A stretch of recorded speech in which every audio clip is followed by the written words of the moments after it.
as I considered the life of Charlie Kirk and his assassination, I was thinking about how this man is a man who we should so note, because he did walk in the way of even the apostles, that men who had poured their life out for the ministry of the Lord Jesus Christ to rescue the lost. And so as I was considering that, and I was talking with my family and just meditating upon the events, I was instantly thinking about how this related to my own life, and also how would I shepherd my congregation through this time, because it is on everyone's heart. Everyone's thinking about these events, and I felt like that I would be derelict of duty if I did not address this situation with the sheep that God has put me to shepherd.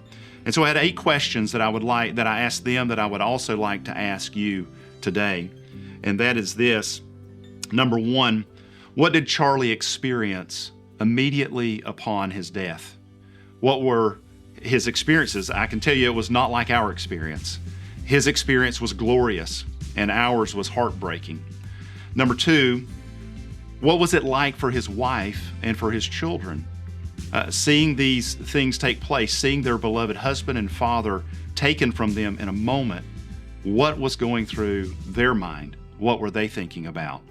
Number 3, I was considering the shooter. How was it possible that a man could be so evil and act upon that hatred in such a way that he would take another human life? Number 4, what would be my regrets if I were to die today? And what would be your regrets? As we consider our life and we consider the ending of life, we all have regrets. We all think about the things that we wish we would have done. And as a pastor, I think about those things as well. What do I wish I would do as a pastor to shepherd the flock better, to live for the glory of Christ better, and to minister to the lost better? 5th relates with that, but what am I spending myself on? What am I giving my life to? What is it that I'm going to give my energies to? And this was something that was heavy upon my mind as I considered and looked back upon my own life. Number 6, what does my love for Christ motivate me to do? The Apostle Paul in 2 Corinthians mentions this, that the love of Christ compelled him to do something. What does the love of Christ compel you to do as a believer in the Lord Jesus Christ? 7th, this was hard.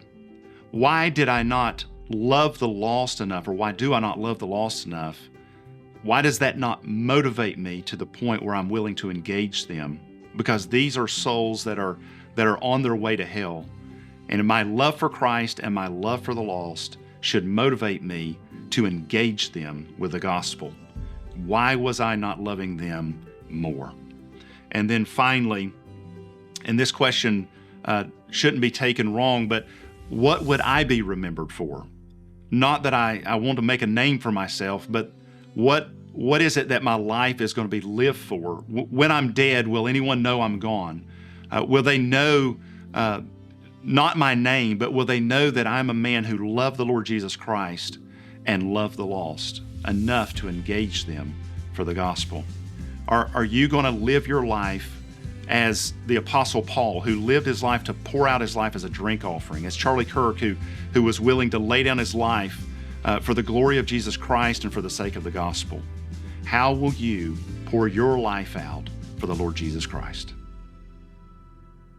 A good name is better than precious ointment, and the day of death than the day of one's birth. Better to go to the house of mourning than to go to the house of feasting, for that is the end of all men, and the living will take it to heart. Sorrow is better than laughter, for by a sad countenance the heart is made better.